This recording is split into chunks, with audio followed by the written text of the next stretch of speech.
Salamun alaikum. Welcome to another video.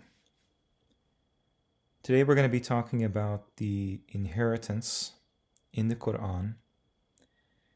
And I do want to preface this by saying that by no means am I here to explain everything regarding inheritance in the Qur'an. I just want to convey a perspective that perhaps may have been lost in the translation, quite literally, of Allah's book. This may sound very strange to you, but with the right framework and the right context, I feel that our generation has a chance to really revive the capability of this book to describe things only Allah has the capacity to fulfill. If you need to pause the video at any time, please feel free to do so to digest what's being said on the screen. So we're going to talk about the ayahs specifically regarding inheritance and how to approach this concept directly from the text, word by word, looking at a few key words to really understand the scope of what's been revealed to humankind.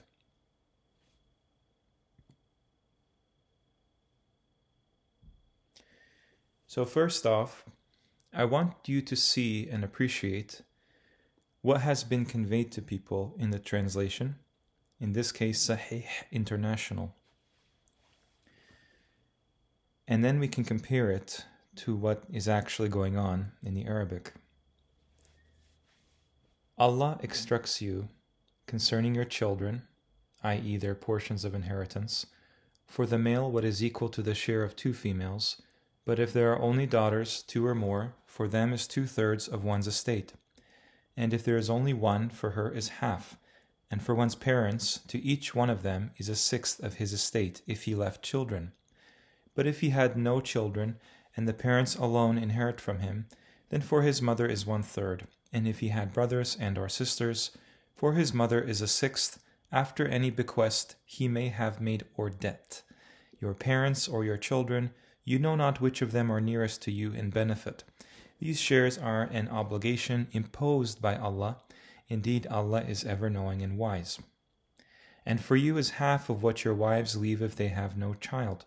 But if they have a child, for you is 1/4 of what they leave, after any bequest they may have made or debt. And for them, i.e. the wives, is 1/4 if you leave no child. But if you leave a child, then for them is 1/8 of what you leave after any bequest you may have made or debt. And if a man or woman leaves neither ascendants or descendants, but has a brother or a sister, then for each one of them is 1/6. But if they are more than 2, they share 1/3 after any bequest which was made or debt, as long as there is no detriment caused. This is an ordinance from Allah, and Allah is knowing and forbearing. These are the limits set by Allah, and whoever obeys Allah and His Messenger will be admitted by Him to gardens in paradise, under which rivers flow, abiding eternally therein, and that is the great attainment. The reason I read you this particular translation is so you can appreciate that the deception is really in the text that is not Arabic. So, I've seen many videos, where there's some kind of a Christian apologist, polemic against Islam, and there's a response by a Muslim apologist, Sunni apologist against the, Christian polemic. So, one of the things they do is they use translations like this. And because the Arabic text usually is just too small to read on the YouTube video, and far less people really just read the text itself. It's a lot easier, especially if you speak English, to just take the text that's in English. They don't really appreciate how compressed the information is in the Arabic. I mean, just think about it. We have these ancient characters in the Arabic language. That's what the Mus'haf has in the Qur'an. And how easy is it for somebody to commit fraud and lie and misrepresent and deceive and leave words untranslated and not do a faithful translation of the exact words of the Creator? It's very easy. You just put a paragraph next to it, and people will just ignore the ancient tongue next to it. So, as we go on, we're going to pick apart some very key words that really put this translation to shame, because, as you'll see later, these ayahs are inapplicable from their current understanding. They actually perplex the scholars of Islam, so they have to make ijtihad to figure out every single type of circumstance today regarding inheritance and wills and bequests for the entire Muslim community. So they need to use extra Qur'anic material and all kinds of other rulings because they actually don't know what to make of the Arabic in these ayahs. And these are the critical ayahs concerning inheritance in Surah An-Nisa. There is another ayah in the same surah, the very last ayah in the surah, which I find pretty significant. And this is what they translate it to. They request from you a legal ruling. Say, Allah gives you a ruling concerning one having neither descendants nor ascendants as heirs. If a man dies leaving no children but only a sister, she will have half of what he left. And he inherits from her if she dies and has no child. But if there are 2 sisters or more, they will have 2/3 of what he left. If there are both brothers and sisters, the male will have the share of 2 females. Allah makes clear to you His law, lest you go astray, and Allah is knowing of all things. If you are fortunate enough to be a man, or just a male in Islam, you probably wouldn't think too much about this, because you stand to benefit from the system created around the Qur'an. That system doesn't follow the Qur'an whatsoever, but nevertheless it attaches to this book as a core text in some way. If you have the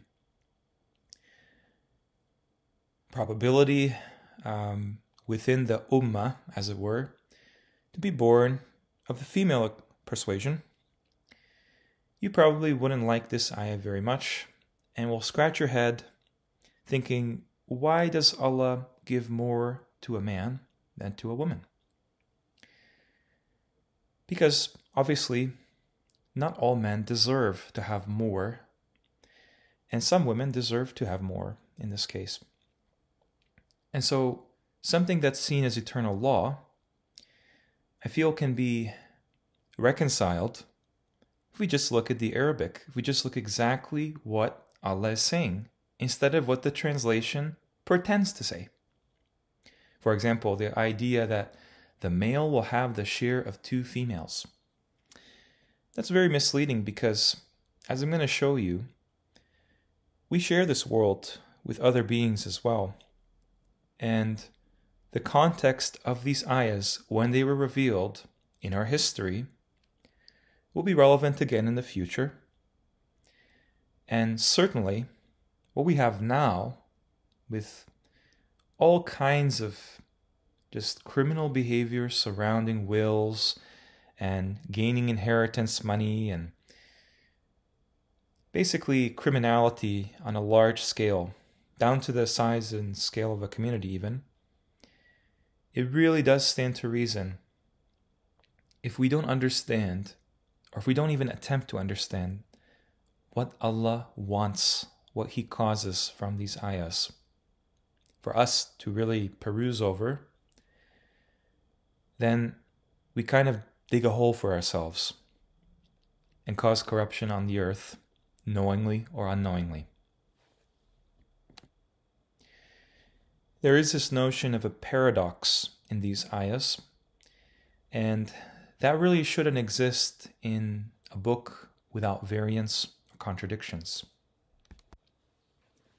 So like I mentioned in the last video, if you find a contradiction in the Qur'an, if you find any variance in the Qur'an, you have to take it upon yourself to reconcile that, because this is a book that claims none of that exists within it.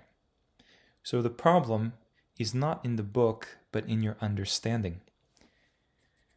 That may sound a bit pretentious to some people, but this is what it takes to truly believe in the Qur'an and think and reflect and ponder and remember as it instructs you to do so. This claim of mathematical inconsistency arises in cases where the sum of the prescribed shares exceeds 100% or falls short of 100%. So, for example, if a man dies leaving daughters who get 2/3 of the estate, parents who get 1/6 for each, and a wife gets 1/8 of the estate, the sum of these fractions gives you over 100%, more than the possible shares. So this suggests that the inheritance division adds up to more than 100%, which critics argue is a mathematical contradiction. Another thing is where shares are less than 100%. If a man leaves only a daughter, she gets half of the estate, and the Qur'an doesn't specify where the remainder goes. The remaining half needs to be distributed, leading to reliance on ijtihad, or scholarly interpretation, or legal rulings. That's another way of saying not Allah's laws, but man-made laws that take precedence over what Allah said, because mankind doesn't want to understand what Allah said. So as much as they want to bury this paradox in the Islamic community, or make excuses for it, or apologize for it, or try to give some kind of a reasonable answer, the fact that scholars cannot rely on the Qur'an itself to make such rulings means they have misunderstood it. And so there is no way anybody who is a traditional Muslim, Sunni normative Muslim today, much less other sects like Shias or Sufis, that can really vouch against this clear, apparent contradiction. It's really a contradiction in the understanding that humans have taken from the Qur'an itself. So these are the Islamic responses to this inheritance paradox, quote unquote. Islamic scholars address this issue through two main principles. Al-awwal, which is the adjustment for excess shares. So when the shares exceed 100%, the scholars proportionally reduce it to fit within the available estate. So this doesn't even follow what the Qur'an prescribes. And the other situation, ar-rad, is a redistribution for shortage, when shares don't reach 100%, so the remainder is distributed among eligible heirs. These adjustments are handled by Islamic jurisprudence, or fiqh, and are widely accepted by Muslim scholars. This is absolutely unacceptable, and it speaks to the massive, massive scale of this fraud, this deception, that we are told is following the Sunnah, following the Qur'an, following the scholars, following the people of knowledge, following the tradition of alleged 1400 years of Islamic history in the way of the Prophet ﷺ, when really it's just a cope for something massive in the actual, literal, word-by-word interpretation, viewing the Qur'an holistically. So let's begin investigating. One thing I want to highlight from ayahs 4:11 to 4:13 is this word awsa. And we have this word actually within the Qur'an In the words of Isa, this is in Surah 19, ayah 31. Allah has made me blessed wherever. Wa awsani. So this is usually the word that's used for enjoining, instructing, making.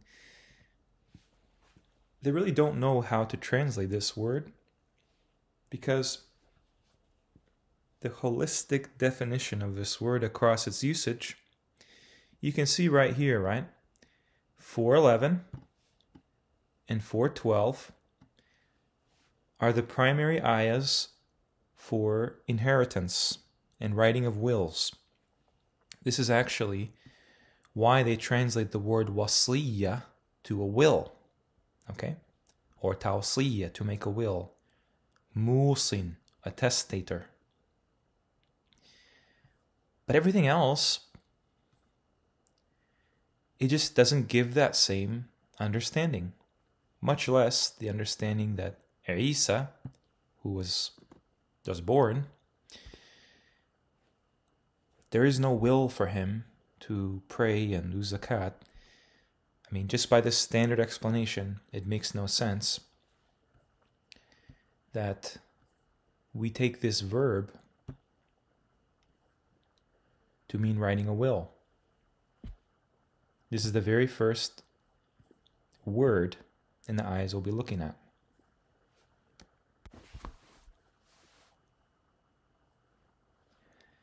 So, let's continue on with the first ayah of this inheritance notion.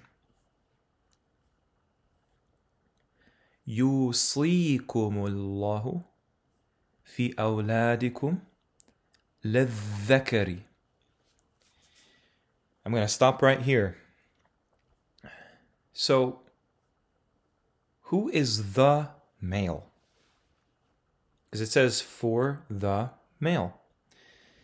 And you probably will skip it when you read this, because really this deserves all capitals. Capital T, capital M. If I were to tell you that maleness is not exclusive to humans, would that make sense? Because I can find this word, dhukran. This is in the story of Lut. أَتَأْتُونَ الذُّكْرَانَ مِنَ الْعَالَمِينَ. The males from the worlds would undoubtedly be under the same understanding, right? That this encompasses both humans and jinn, right? I just want to show this because Allah talks about the two males. He talks about the males. Why? Why not just dhakarin? Whatever this symbolizes in the end, I think this will help understand the full interpretation. But I just want to show you that when Allah puts a definite article, which is this black part here, al-dhakar, the male, that's one singular entity that's specified. So the question is, who is that? Or what is that?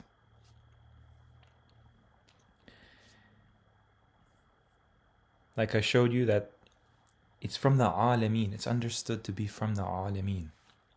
Okay? So we should look at the ayahs that hint at that in the large scale of the alameen, of jinn and ins. This word, hadha, okay? Hadhi, a portion. If you look at this word, there are so many words for divisions or shares or parts or portions or apportions. But really, all you need to look at is this ayah right here about Qarun. Okay? He was given a great fortune. This word, this root, this verb that this noun is made from, because it's only ever used as a noun. Every time it's used, it's the same word, the same noun in the root. So it means to be fortunate. It means to have, a fortunate life.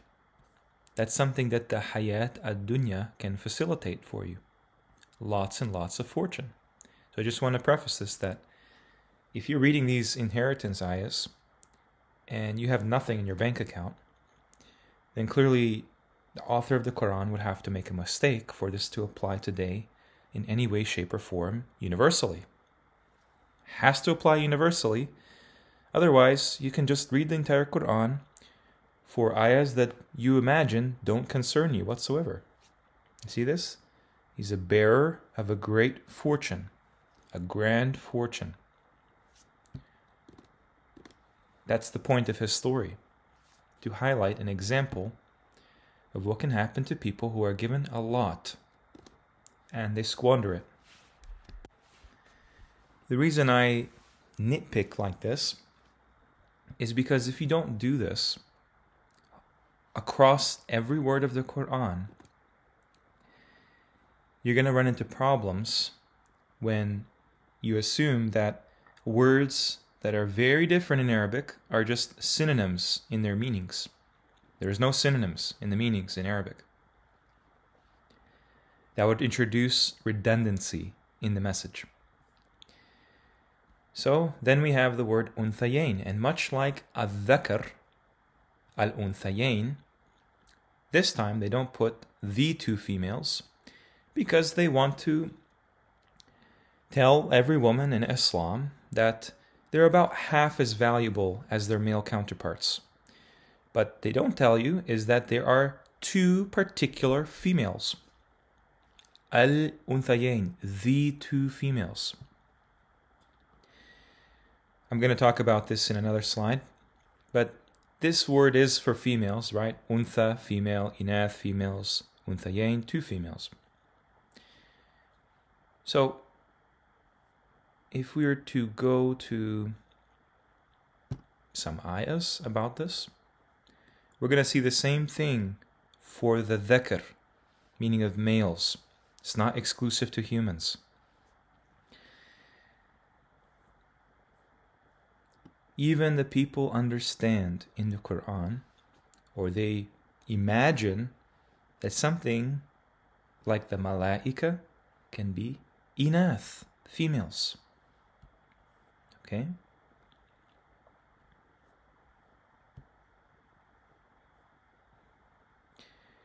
They do not invoke other than him except females. And they invoke not except shaytanan maridan. This is Allah making a comparison with females being related to jinn, because shayateen are chiefly from the jinn.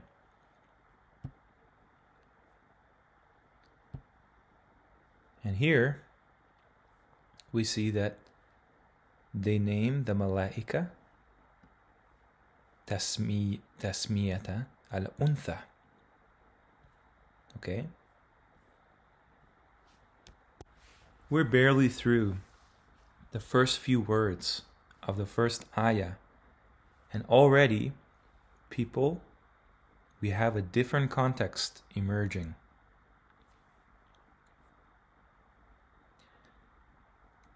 This brings me to Nisa, because if we go back here,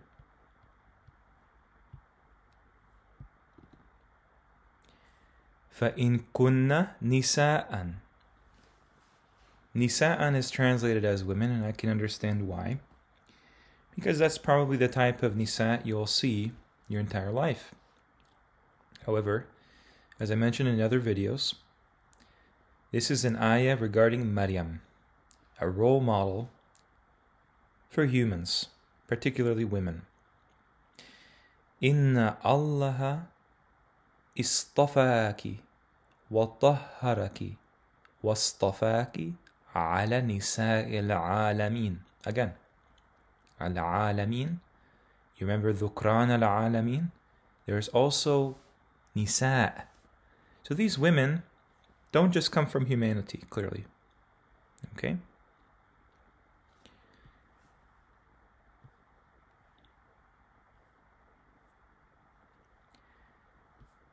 Remember it says that nisa'an fawqa ithnatain.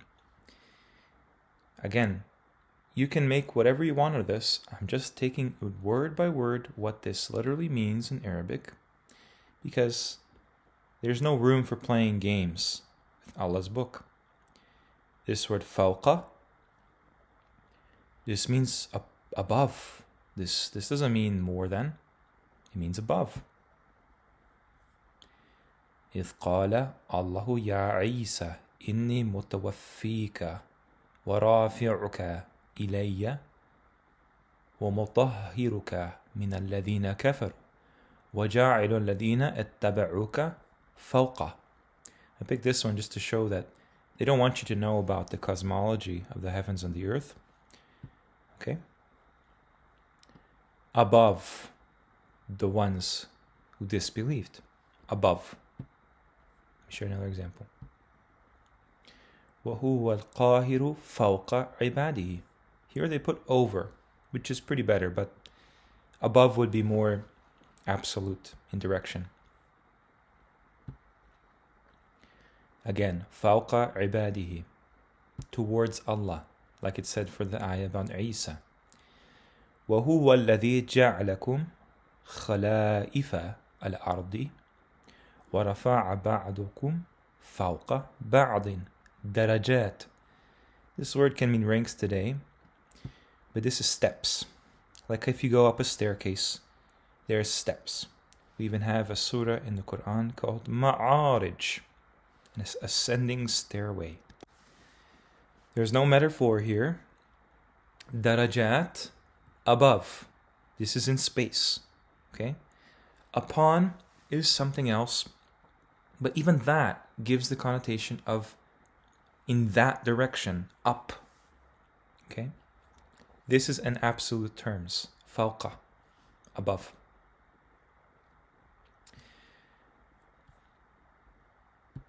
And one more here. إِذْ يُوحِي رَبُّكَ إِلَى الْمَلَائِكَةِ. We go down here. فَإِضْرِبُوا فَوْقَ الْأَعْنَاقِ. Okay? This word means necks. Fine. At least translate this word across the Qur'an the same. They don't want to do it because it invites all kinds of problems that they don't feel like explaining. Okay? Women, nisa, from humans and jinn, fawqa ithnataini. Okay. So, ithnatain. Let's check this out. Who are the people that say this in the Qur'an?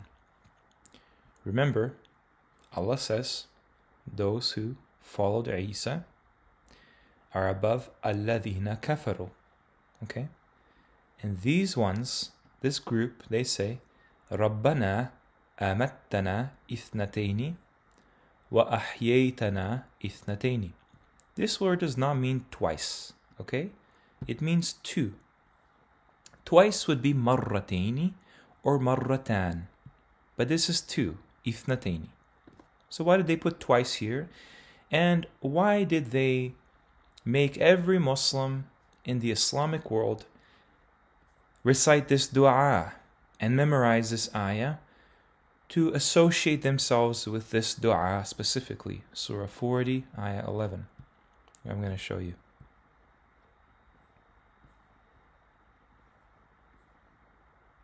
All right.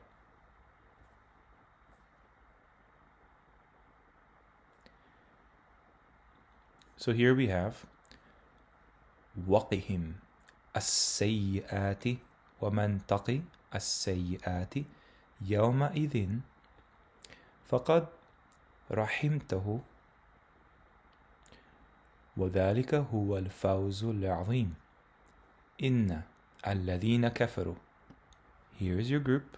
This is the ayah before the one I just read. يُنَادَوْنَ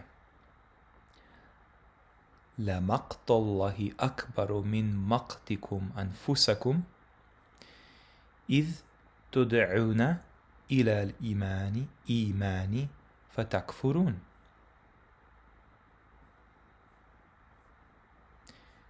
This is what الذين كفروا say.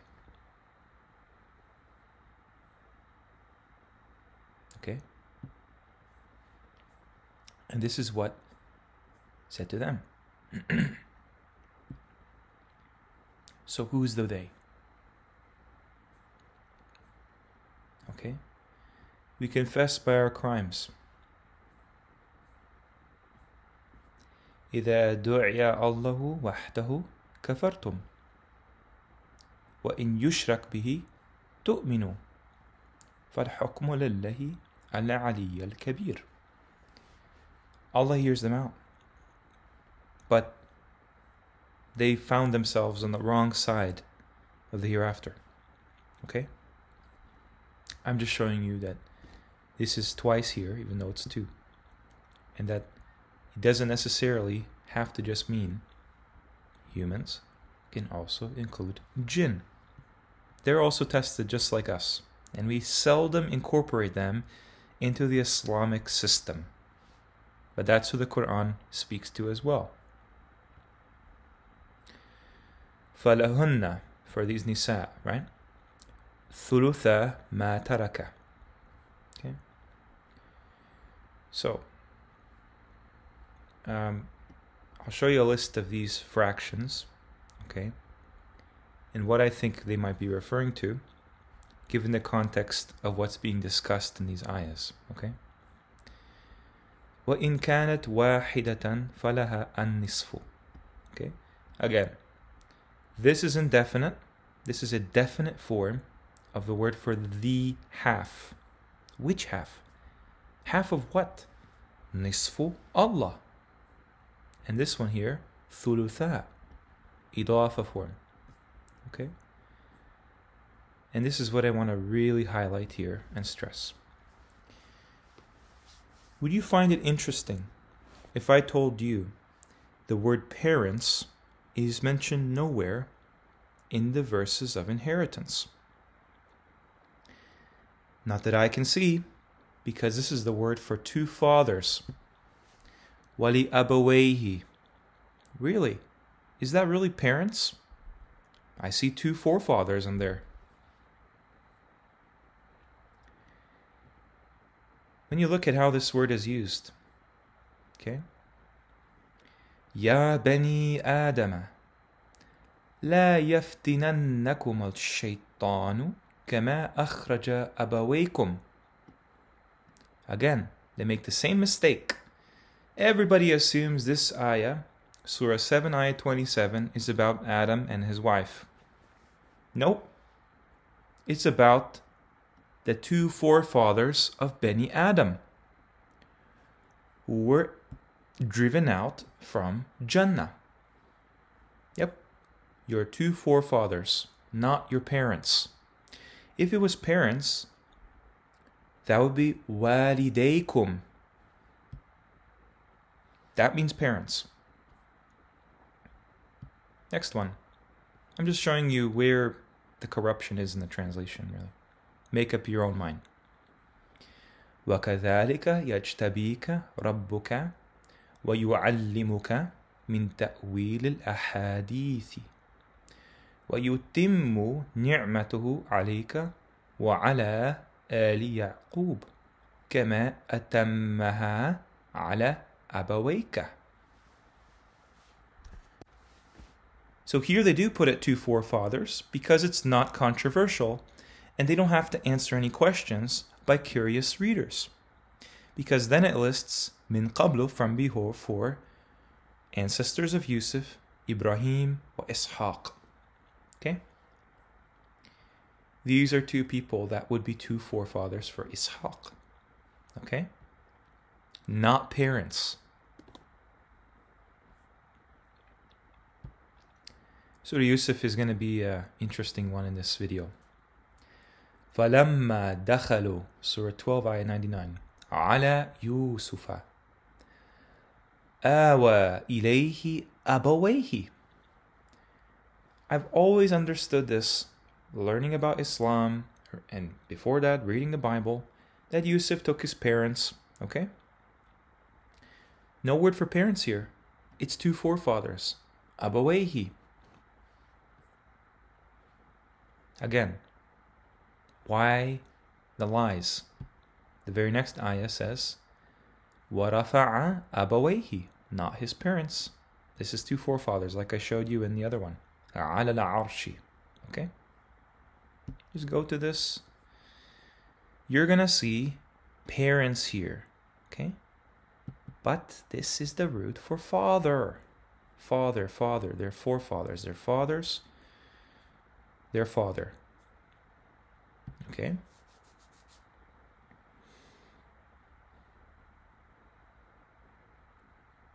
Now, let me show you one other example. This is from Surah Al-Kahf, the story about the person they call Khidr, which I made a video about a while ago. I believe is Yusuf, if you compare Surah 12 and Surah 18. وَأَمَّا الْغُلَامُ فَكَانَ أَبَوَاهُ. Okay? This is a dual noun. A nominative case. This means two fathers. Mu'minaini. This is also dual. Okay? People do not have two fathers as their parents, as their immediate parents. Not now, not in the Qur'an. What they do have is two progenitors that are fathers of humanity. Okay? That is what the inheritance verses talk about. For his two forefathers. Which forefathers? Well, it would have to apply for all of humanity, wouldn't it?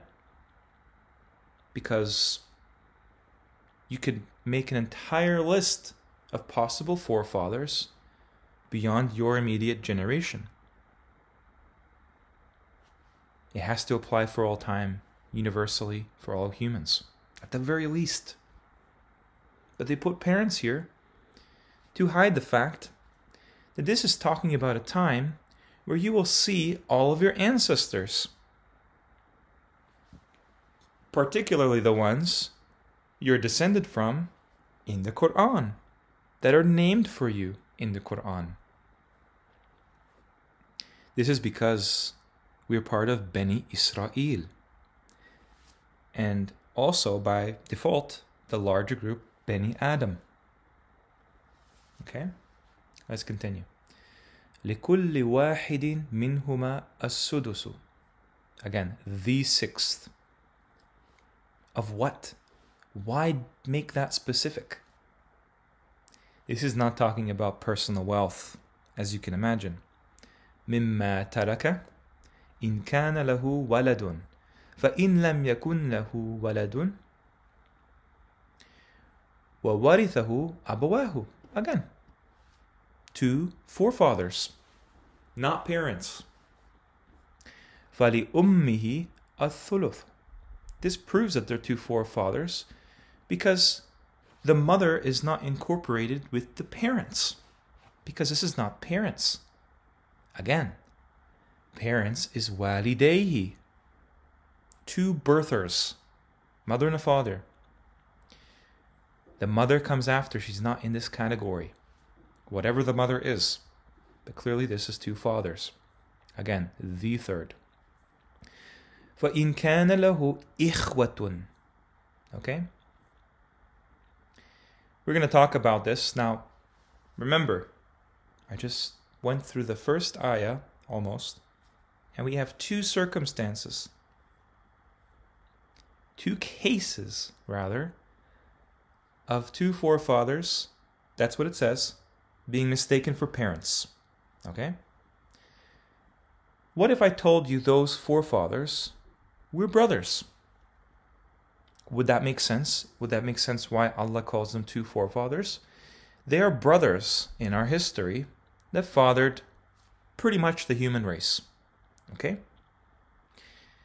Well, this word is what I'm going to draw attention to. Because this word is put as brothers and sisters only in the inheritance verses. Everywhere else, it's just brothers. You'll probably find this very interesting because you'll recognize some of these ayahs. Okay? This is the other ayah that I'll talk about after. But basically, it has this same word, which is ikhwata. I'm not talking about ikhwan. Ikhwata. Now what you'll notice here, and this is pretty shocking. So I'll discuss this again later. But this word ikhwatan, rijalan wa nisa'an. فَلِلذَّكَرِ مِثْلُ حَظِّ الْأُنْثَيَيْنِ. Again, it kind of repeats the same idea in a different formula. What this suggests is this word ikhwatan really does mean brothers and sisters or siblings. Because what follows are the masculine group and the feminine group. رِجَالًا وَنِسَاءً. The male and female gender roles. Okay? But they don't put that in the translation. They omit this word and this word. Imagine two words that everybody would recognize in Arabic removed from the translation. Let me show you. If there are both brothers and sisters, the male will have the share of two females. Tell me, where in that ayah do you see Rijal wa Nisa? Nowhere. They removed it. For some reason, the Arabic doesn't load here. I wonder why. Rijalan wa nisa'an. Nothing. Brothers and sisters. للذكر حظ مثل الأنثيين. This is a deception. How can you say that a person that translates the entire Qur'an just omits words from the Arabic because it suits their narrative? Okay? So there's a twofold explanation. The removal of these two words that defines what an ikhwata is. And they did this purposefully because in the story of Yusuf, we're all understanding that Yusuf has 11 brothers. My word, that is a big family. قال يا بني لا تقصص رؤياك على إخوتك. How can you tell me this is brothers here? Okay? But here, it's brothers and sisters. Okay? In here, it's brothers and sisters. In 4:11, brothers and sisters. In 4:176, brothers and sisters. In Yusuf's story, and by the way, this word is mainly used in Yusuf's story across its usage. So every time you see brothers in Yusuf's story, you don't see ikhwan. Okay? You see ikhwatika. Ikhwa. Ikhwata. Alright? I'll show you again. 2 ayahs later. Pay attention to these symbols because they do have a huge role to play in this presentation. لقد كان في يوسف وإخوته آية للسائلين. This is not brothers. It would say إخوانه. Okay? Was brothers and sisters in the inheritance verses. We come back here. وجاء إخوة يوسف فدخلوا عليه. Same idea. They just put it as brothers because it fits the narrative of the Bible. Okay? We're not told who these siblings are. Much less not told that there's 11 of them. So Yusuf has his 2 forefathers, not his parents. Okay? Then he says, "O my father." Okay? هذا تأويل رؤياي من قبل قد جعلها ربي حقا وقد أحسن بي إذ أخرجني من السجن وجاء بكم من البدو من بعد أن نزغ الشيطان بيني وبين إخوتي. Just brothers, not brothers and sisters, right? Even though you have rijal and nisa, part of this. And this is the famous one, okay? Look at this. إنما المؤمنون إخوة. If you sisters in Islam out there ever felt, isolated, excluded, left out, unaddressed, forgotten, forsaken, I come with the good news. This includes you as well, not just the men in Islam. This word refers to brothers and sisters. And I'm going to show you, because both the word for brother and the word for sister and this word, siblings, is from the same root. Alhamdulillah.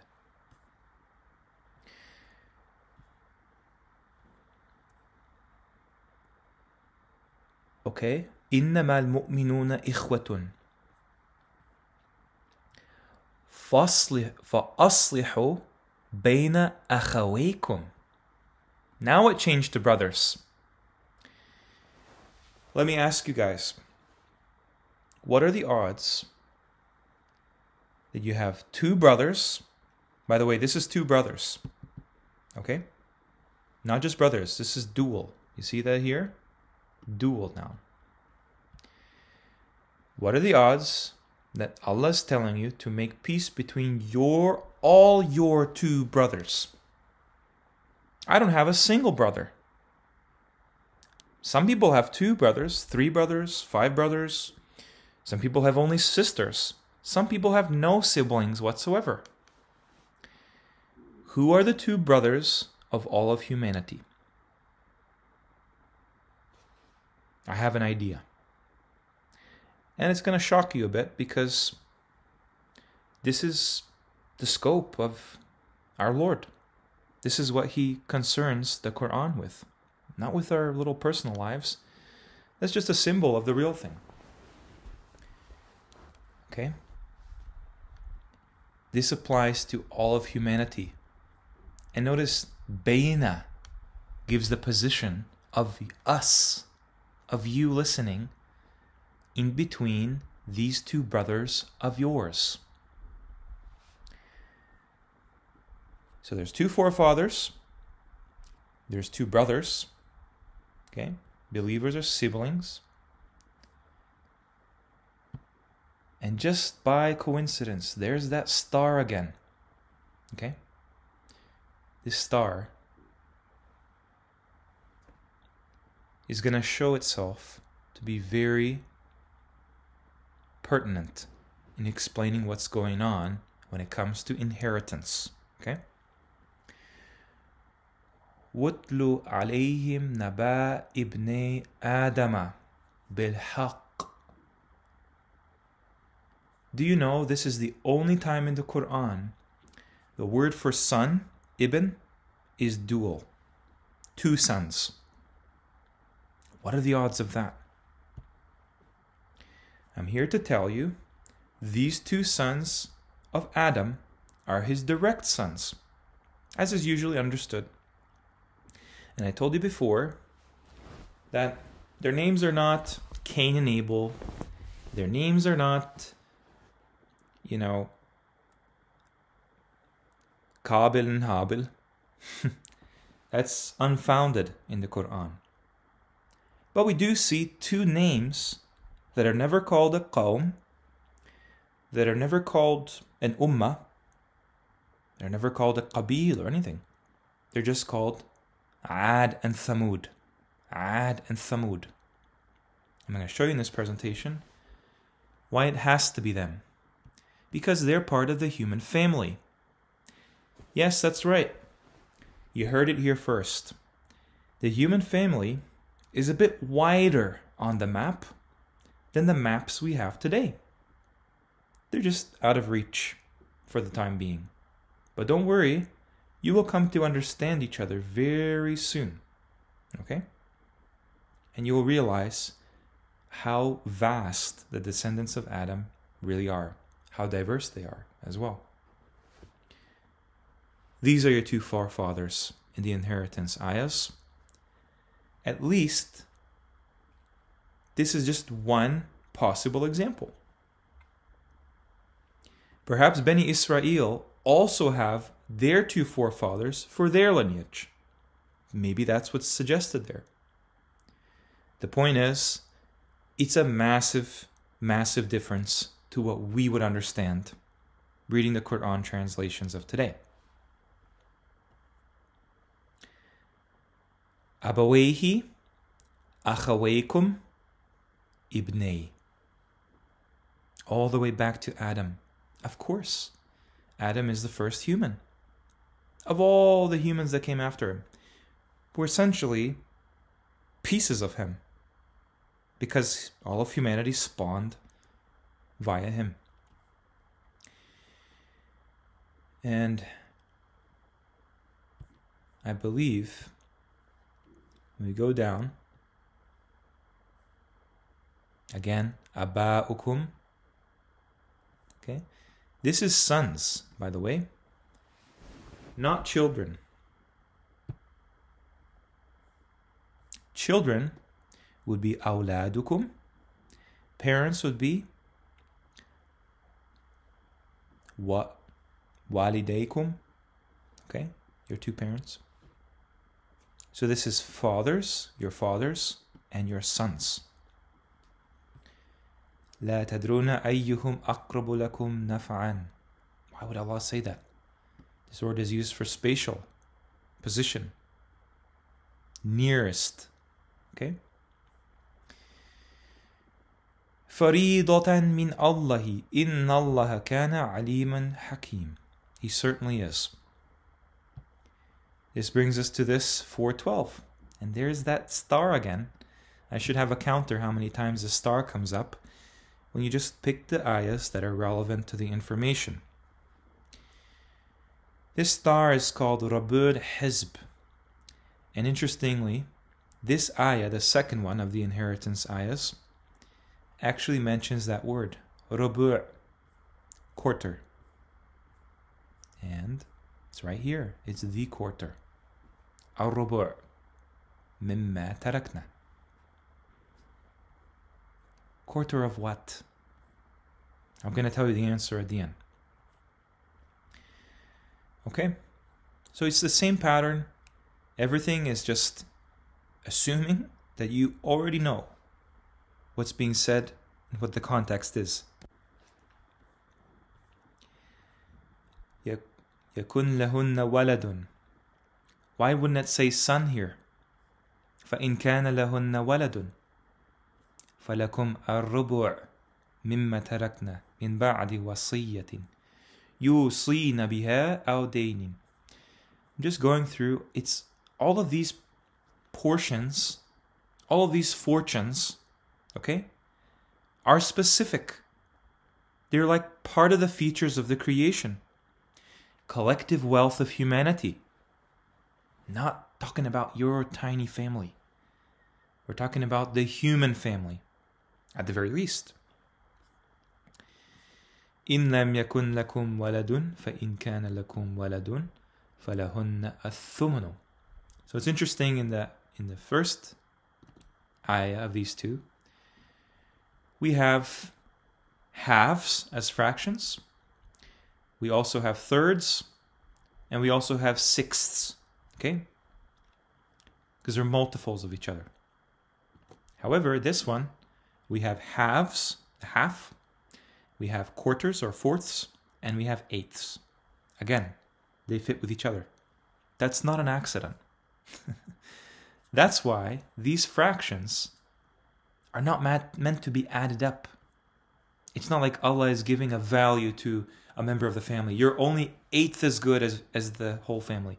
You wife are this much good. You son are half as good. You daughter are a fourth of as good. No, Allah's not giving a value to the human life. Not at all. Especially knowing that people vary by their actions, not by what they're created as. They vary by what they choose to do. Okay? It doesn't matter who you are. It really matters what you do, what you are, what kind of person you are. Because that will make the difference for the akhirah. Okay? Athumunu, the eighth, from what is left. From what you all left. This is talking to all of humanity. From after wasiyatan tusuna biha aw dainin. Okay? We're going to talk about this word kalala. Alright? In a bit. Imra'atun walahu akhun. Now it separates them. There's no ikhwa. This one. Okay? Sixth now. أكثر من ذلك فهم شركاء في الثلث. So I'm just showing you nothing here is by accident. I know these are very long ayahs, but don't be intimidated. Okay? I want to highlight this is the only time in the Qur'an that they dare not put will here. And the reason why is because this is a will from Allah. And Allah is not passing away anytime soon. He's eternal. He's infinite. So they have to put it as an ordinance, because that's actually what the word means. You could say, so what about all the other cases where it says a will? Well, I'm here to tell you that's not what that means. Okay? This is a directive. This is something that Allah is telling you how to divide the wealth of humanity, because it belongs to Him. And I'll show you what people actually inherit in the Qur'an. Okay? Notice what it says in the very next ayah. Okay? Tilka hudud Allah. Hudud. Related to hadid, iron, hidad, sharp. Okay? These are limits. Because these limits are exactly what you can imagine. Limits. Can't cross them. They're physical barriers, hindrances, boundaries. Okay? These are boundaries in the physical space. Everything he highlighted here.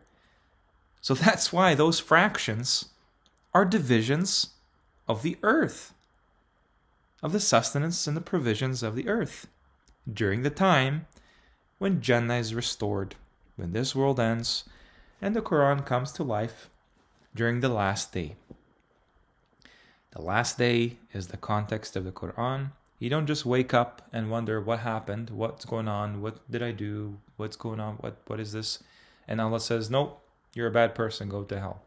No. Everyone gets the chance to participate and live out exactly what this Qur'an says. We'll talk more about that. This is not an evidence for that.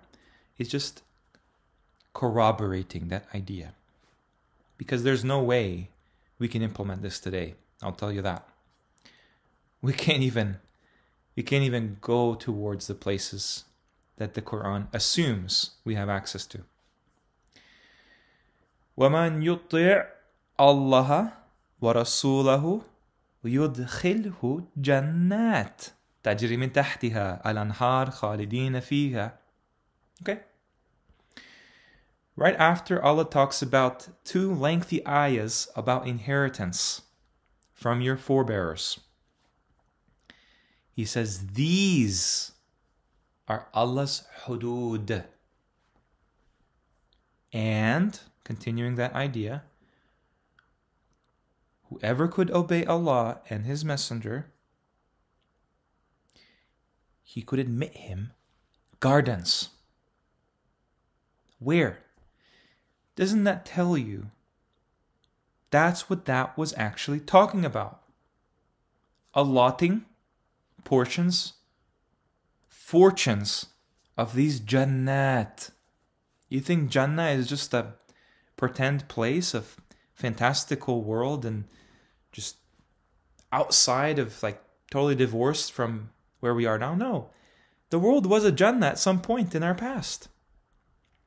And people at the time of the Nabi, they would actually follow these ayahs. It would be possible in their time because the world was different.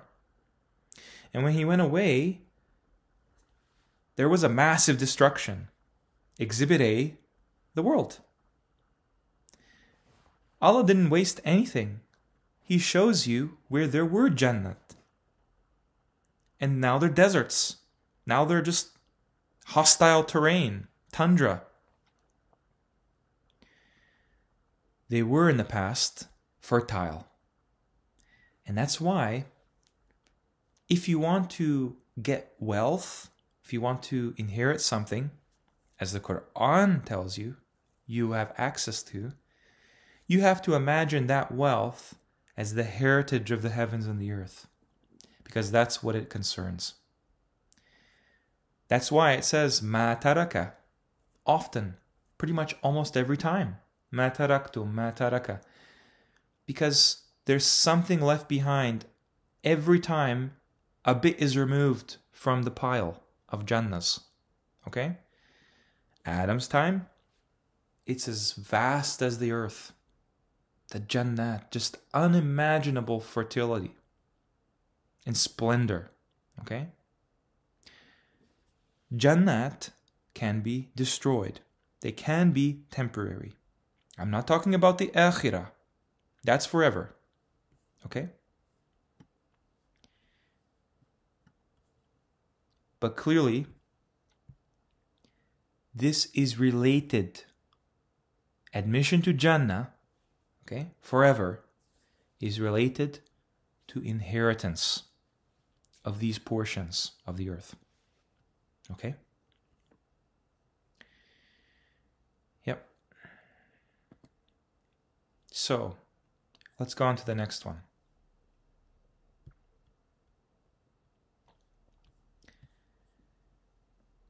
I kind of showed you about this, but let's talk about this word kalala that they didn't want to translate at all in this particular ayah. What you're going to notice right off the bat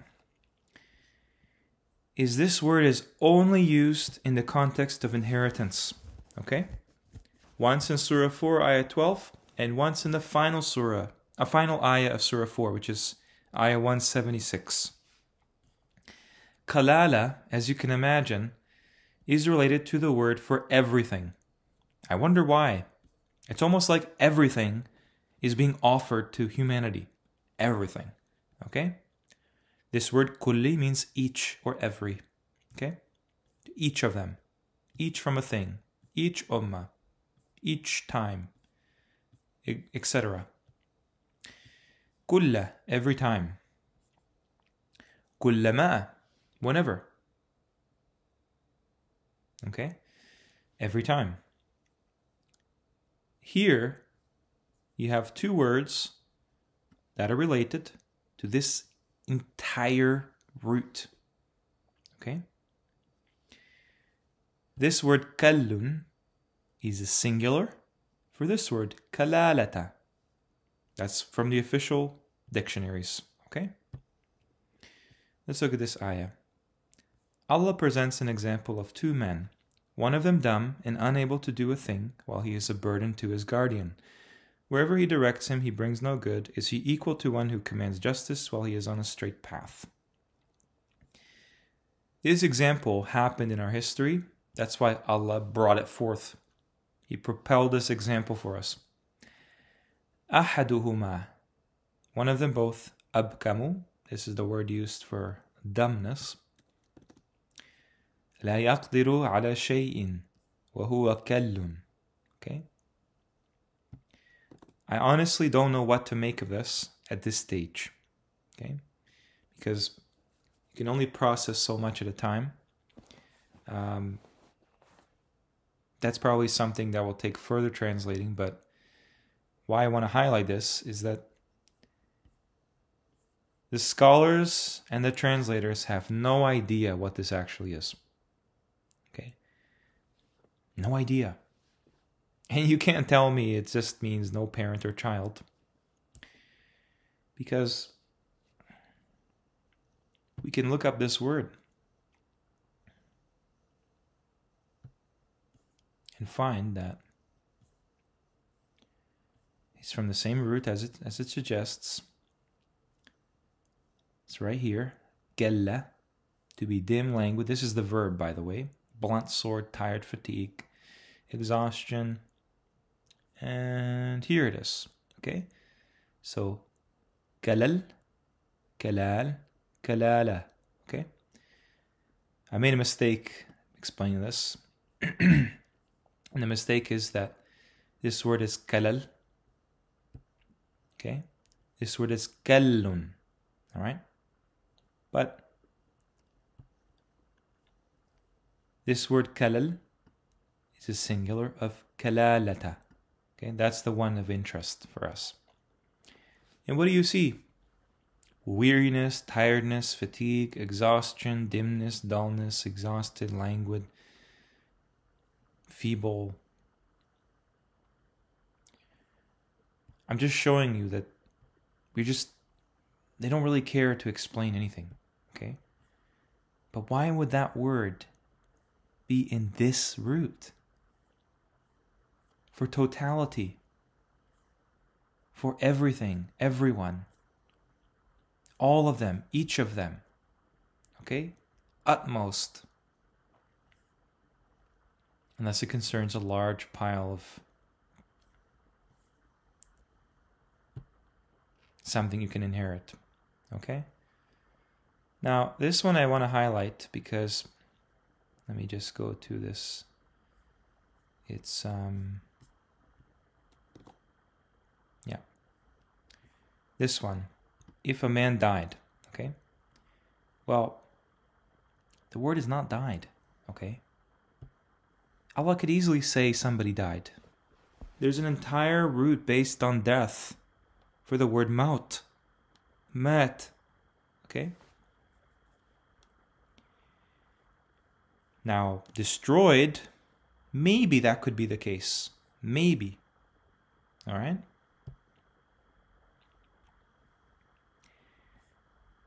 Or it could be to go away.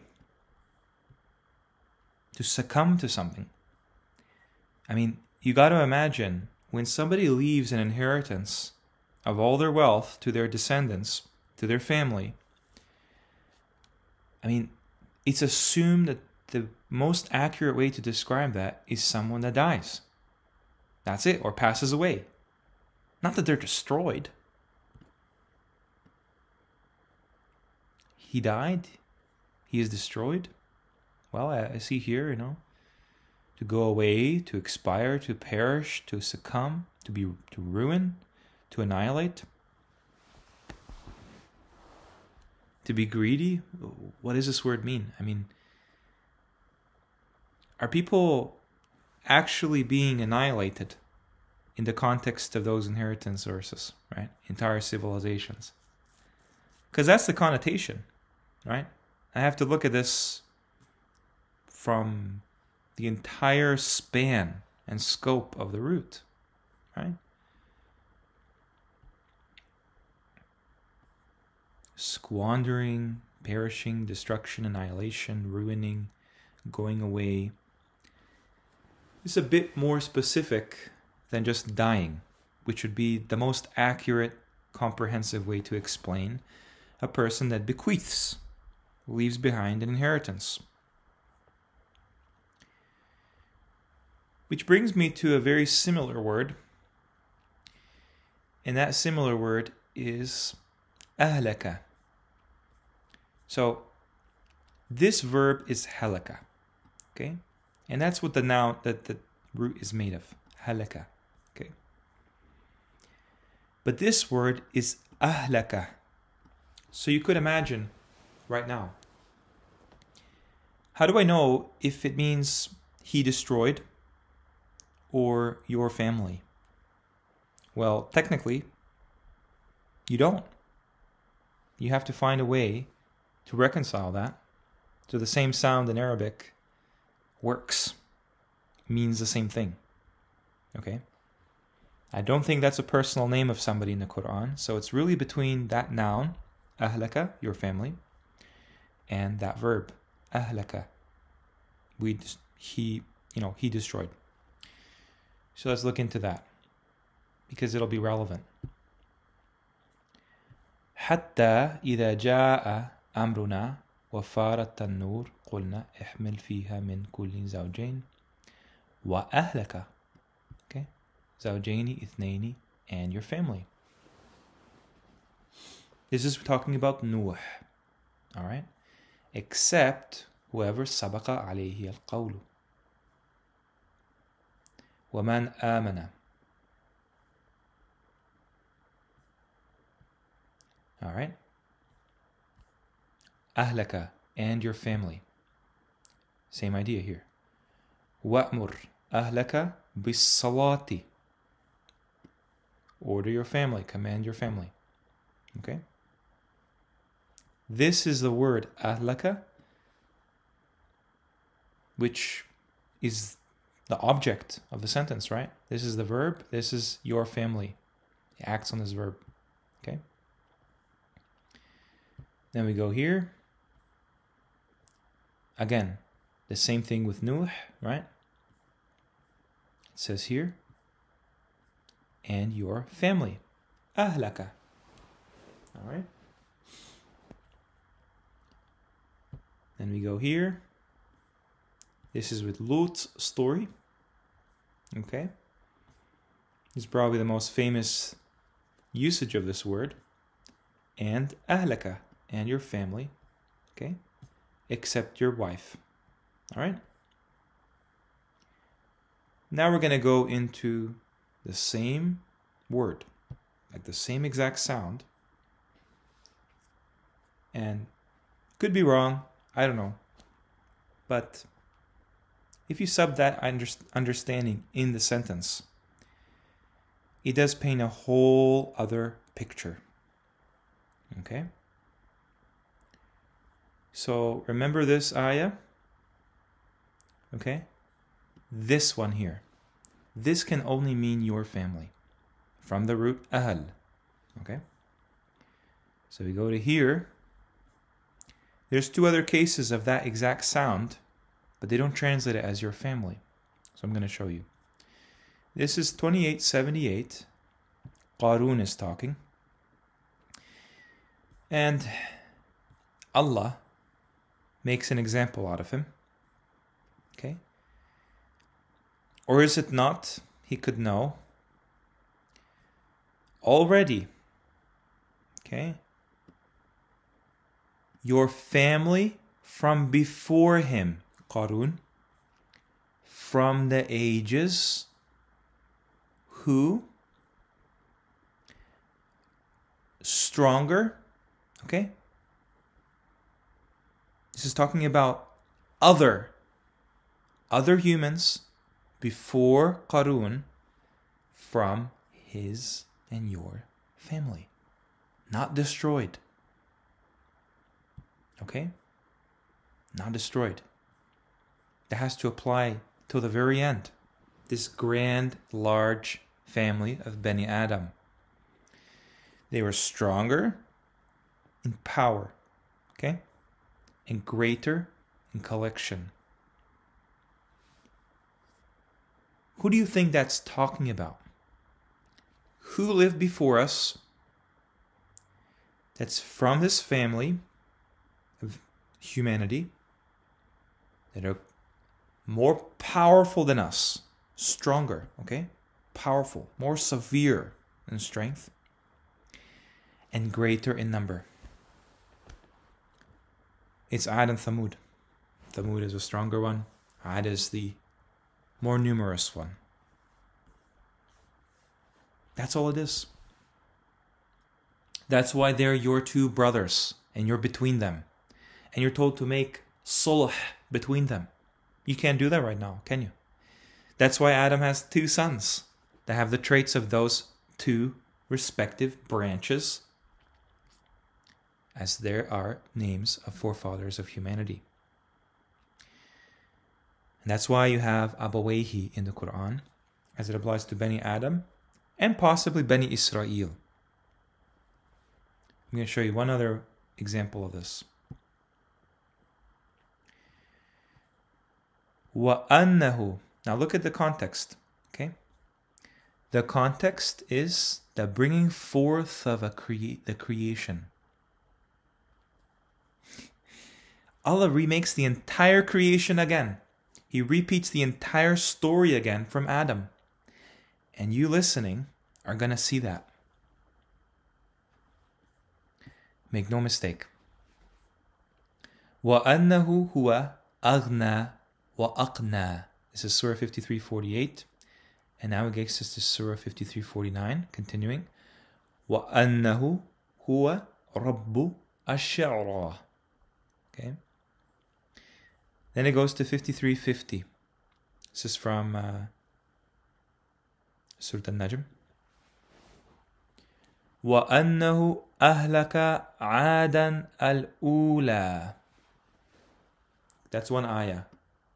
3 words. 4 words, actually. You could say he destroyed Ad of the Ula. Or you could say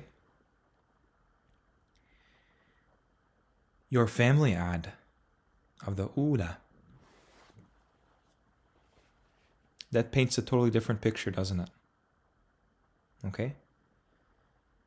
If we descend from Bani Israel, and he's the middle child, a son of Adam, okay? Which would make sense why we have the 2 terms, Bani Adam and Bani Israel. To avoid contradiction, that's the relationship between the 2. Then we have 2 sons of Adam, other sons. And they're pretty much always spoken about together. Ad with Thamud. What is Thamud? It's a proper noun, right? It is. It's a name. It's the name of a person.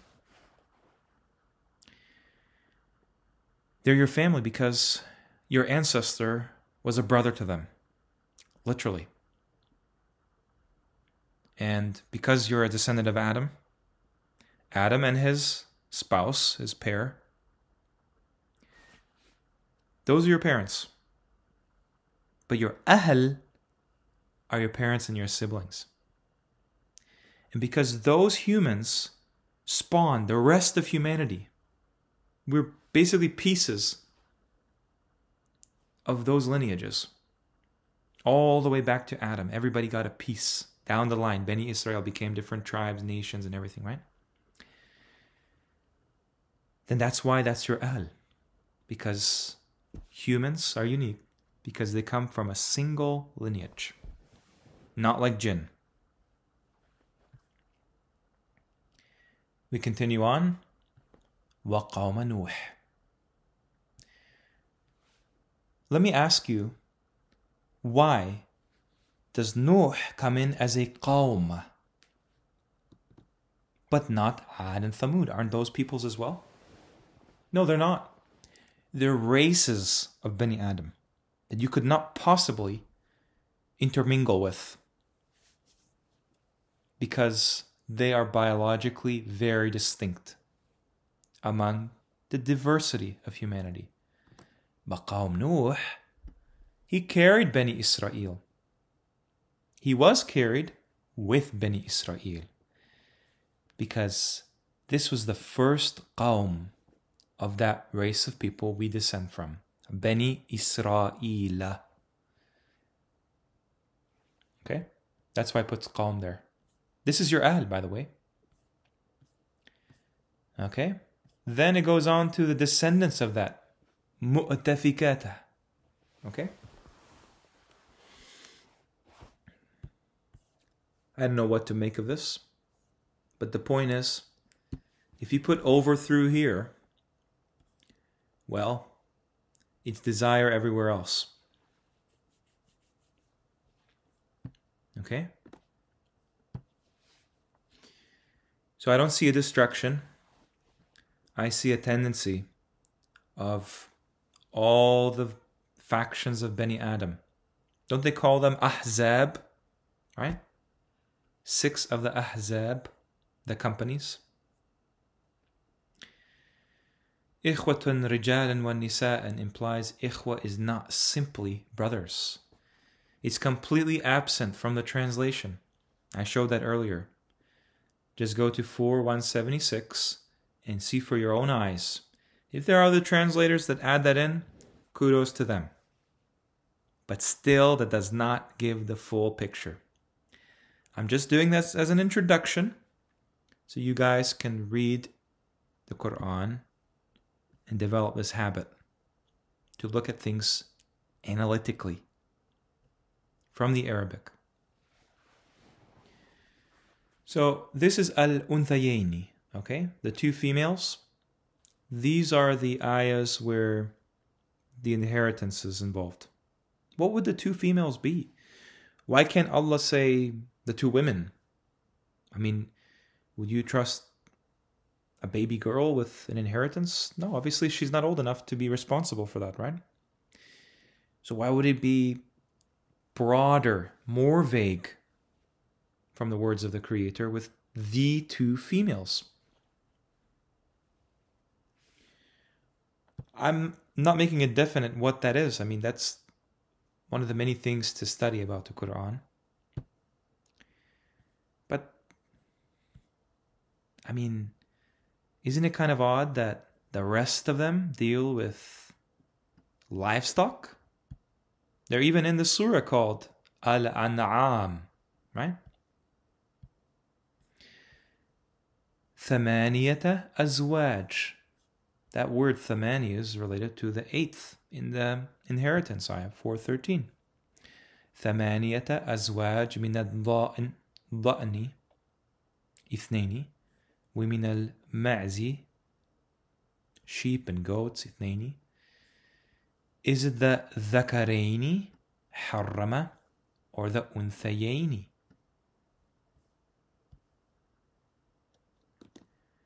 I'm just asking the question, what do you make of this? Because it's the exact same word. It would have to be relevant. Intimately. I dare say the same thing. Okay? And by the way, this ayah 4:176, that's the exact last ayah of Surah An-Nisa. Kind of an odd way to end that surah, isn't it? Not sure why this doesn't load, but really, this does encompass a whole lot more, the whole world, literally, than what we've taken for granted. Even this word, ta'dilu, right? You go astray. This is talking about movement across the earth, spatially. It's not just you go astray like you don't know what you're talking about, you're lost in your ways. You've literally lost. You've been diverted across distances, across paths.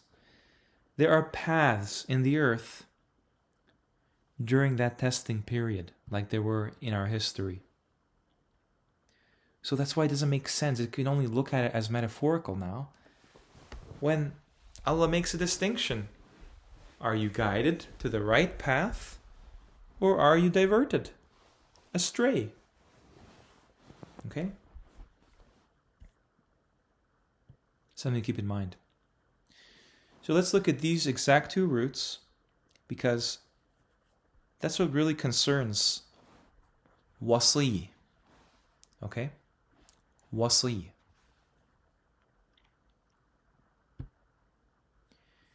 Like I mentioned before, Allah doesn't make a will. And what's interesting about this is that this word, waw, sad, ya, that root has to do with a divine decree, an execution of what Allah wants. All right? You see this word, wasiyya? It means directive, instruction, injunction, commandment. I mean, even In Arabic, the 10 commandments are called wasaya. Nobody would call that the 10 wills. To obey a command. Orders. Advice, counsel, admonition, exhortation. Testament.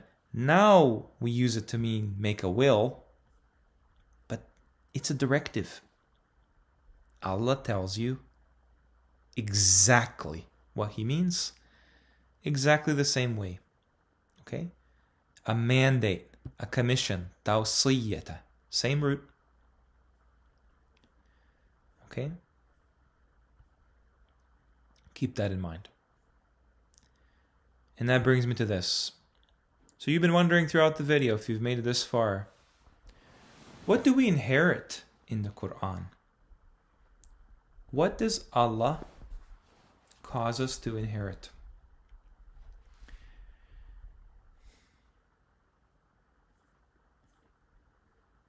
Let's check it out. So clearly people can inherit their descendant, right? For example, let me see if I can find it.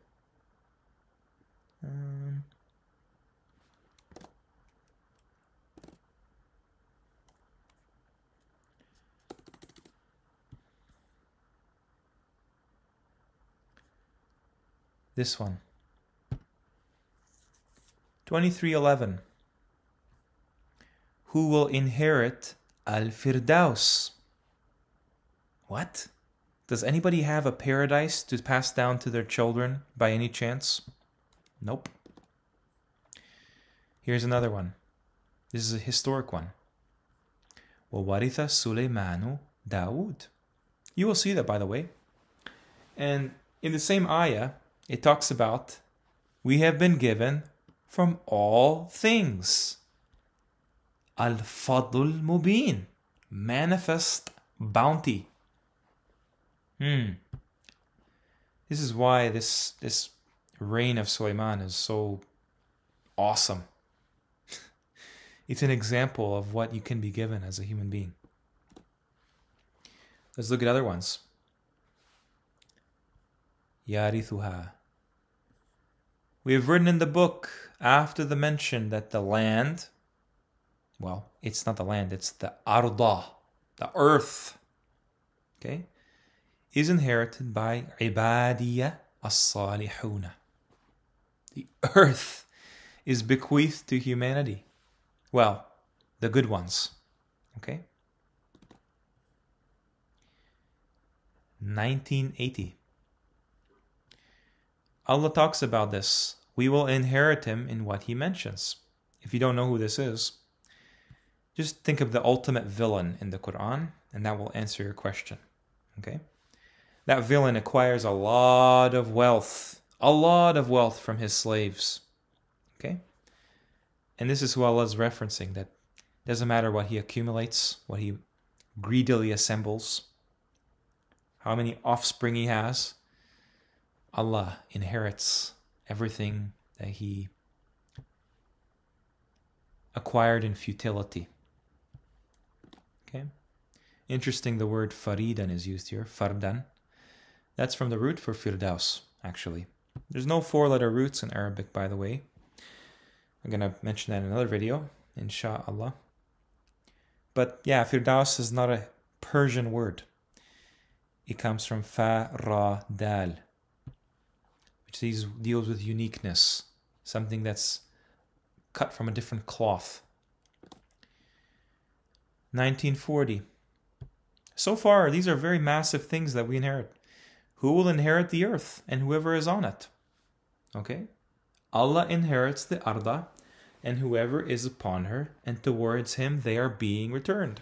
Not will be returned, they are being returned. So if you don't feel like that's going on right now, well, be patient, because one day you will feel like you are being returned, and you will be going through these stories, you will be going through these laws, you will be seeing everything that the Qur'an covers to its fullest. Okay? For sure. Now we have here Yahya inheriting Zechariah and Eli Ya'qub. All right. 7169. This one, we have successors inheriting the kitab. If you watched my last video, the kitab is something a lot bigger than what you can hold within your hands right now. But those people, Ahl al-Kitab, they clearly reside in this very, very special platform, this very special rank and maqam that they attain. We go to 7100. Those which inherited the arda from after her family. Again, it's the earth. The whole earth is split up into chunks. All right. Here's an interesting one. O you who have believed, it is not lawful for you to inherit the women by compulsion. You know what's interesting about this? The context of this, the way that this is revealed, okay, is that you can inherit the women willingly. That's right. All you women listening in, and men, if you take this to be human women, okay, I get it, some women can be servants and, you know, workers and employees, but you don't really inherit them, okay? That's just not how things work nowadays. If they did in the past, fine. I'm talking about how a person who follows the Qur'an alone applies the Qur'an using the Qur'an today. These nisa, which this surah is named after, very likely are probably not even women. Majority of them are probably from the species, vast species of jinn. Okay? That's why they have bu'ul. Alright? So these would be very handy personal assistants from beyond the veil that we probably already use anyway, in the form of these, you know, feminine voices that they put for us. That's just a symbol of the real thing, really. But jinn are meant to accommodate humans, if they truly believe. The ones that don't believe from the jinn, they want to enslave humans. They want the humans to accommodate them, reversing the divine order. So, yeah. And then here we have inheritance from two forefathers. Okay? Makes sense, right? Everybody has two dads, I guess. Those dads have to be very, very, very, very, very old. As old as you can imagine. So this is about inheriting, okay? It's all the earth, it's the kitab, it's Jannah itself, Firdaus, okay? Take this as a whole, not in isolation. And then if we look at the usage of awratha, it becomes even more apparent. So this is to bequeath, to let someone inherit from you, okay? 743, cause to inherit Jannah. I'll just go quickly with these. 7128, cause to inherit the arda. Okay. 7137, cause to inherit easts and the wests of the ardi. The ones that are blessed. Barakna fiha, of the arda. Do you know how massive that is? That's practically the entire thing. That is the entire thing. Bani Israel. That's everything. Only Allah can give that to you. 1963. Cause to inherit Al-Jannah. We bequeath Al-Jannah, paradise, the haven. 2659. Treasures. This comes before, but this is in reference to that. treasures and maqamin kareem, a noble station, a noble position. Okay. 33:27. What is this? Inherit their ard, their earth, and their residences, and their assets, and earth you have not set foot on. Everything. This is what you inherit. Okay? 35:32. These are just a few examples, okay? Inherit the book. All right? Inherit the arda. We didn't actually inherit a symbol of the book. The Qur'an is a carbon copy of the information of the book in text form. Well, here it is. 39:74. Cause us to inherit the arda we settle from the Jannah. That makes actually a relation, a connection between the word al-arda and al-Jannah. Okay? It's talking about mutual things. 40:53. Bani Israel, they were made to inherit the book, the kitab. 43:72. Paradise, that's what you inherit. Jannah, for what you did. You're telling me this is in the afterlife, right? Well then, where are all the things in the Qur'an that we inherit in the modern world, in daily life? You know? Your houses and your assets and this, where are they? It's mainly Jannah. It's mainly the earth.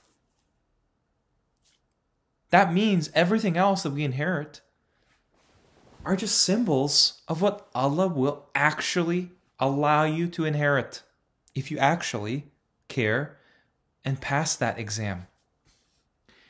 If you want to pass that exam, listen, learn, study, and read this book now. Because you can't count on Allah, having mercy on you. You can't count on that. That's a lottery at that point. Try to be from the people that are believers from the very start. Okay? And finally, 44:28. And we caused it to inherit another people. Caused what? What do you think? Just take a wild guess. Gardens and springs. Look at it. They left. This is the same verb. This is why the Qur'an is so perfect. It doesn't actually change the definition of a word across its entire usage. A human cannot do this. A human will make mistakes. A jinn will make mistakes. Taraku min jannatin wa uyun. Not eyes, springs. Wa zuru'in wa maqamin karimin. Wa ni'matin kanu fiha fakihina. That's what people leave behind. The ones that are destroyed. Ahlakna. We annihilated them, and they left behind all these beautiful treasures. So you good people, enjoy them. Simple. Do you now see what's going on? Do you get it?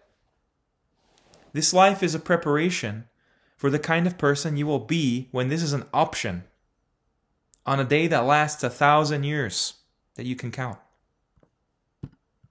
A lot can happen in that time.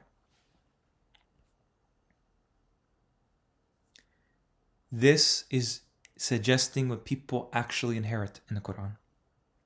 Exclusively. If you want to tell me they inherit something else, how does that even compare to what Allah uses as examples? The root reveals its function, its meaning, its holistic definition across the Qur'an. So I just want to show this slide just to kind of bring things to the divisions. I mentioned before the divisions are related to hudud. Okay? And you see this symbol here? This comes on Surah 4, Ayat 12. It's kind of small, but it's that octagram. Okay? Why would that star come here? That's not a portion 1/240th of the Qur'an that was added in there by a scribe hundreds of years after the Prophet Muhammad. This channel, okay, Sola Qur'ana, if you can inform me of somebody else that counted them, please let me know. I'd like to know if anyone else has counted this. That symbol is there 199 times exactly. Okay, if you're new to this channel, the Rabu' al-Hizb. It's even called Rabu' because the division of it is a quarter. The Ahzab in the Qur'an are entire swaths of civilizations and peoples, okay? Such as Aad, Thamud, Fir'aun Dhul Awtad, Ikhwan Lut, Qawm Nuh, Ashab Madian, or Ashab al-Aika. Those are the Ahzab in Surah 38, Surah Sad. Okay? So think about this carefully. The name is no accident, clearly. But the symbol isn't either. Alright? Do you notice something that pretty much everything is like the epitome of the fraction that it claims? The eighth, the fourth or the quarter, half, the third, the sixth, the half, 2/3, the Idafa format, half, the 2/3. These are all the ayat of inheritance. Okay? And notice where it says ma taraka, mimma tarakna. You could suggest that this is just the person that bequeaths. Okay? But what if it's actually the progressive loss of the Jannah that once covered the entire picture, the entire map of the worlds? You know why this is not a crazy idea? Because in Surah Saba, Surah 34, that civilization, they had 2 Jannahs, and they were taken away from them through a calamity. So clearly, there are temporary Jannat in the Qur'an. Where are they today, though? They're just not around. We don't live in a time that shows any ayahs around us, except symbols, except some kind of example or metaphor of them. That's the nature of our time. We're really meant to study and think about what is the ghaib. Ghaib literally means absence. Very fitting, actually, because all these things are absent from our daily life. However, the Qur'an informs you of all of it. So read it. Just read it. Look at these divisions. Thirds, half, sixths, half, quarter, eighth. That's it. So thirds, sixths, eighths, quarters, and half. 2/3.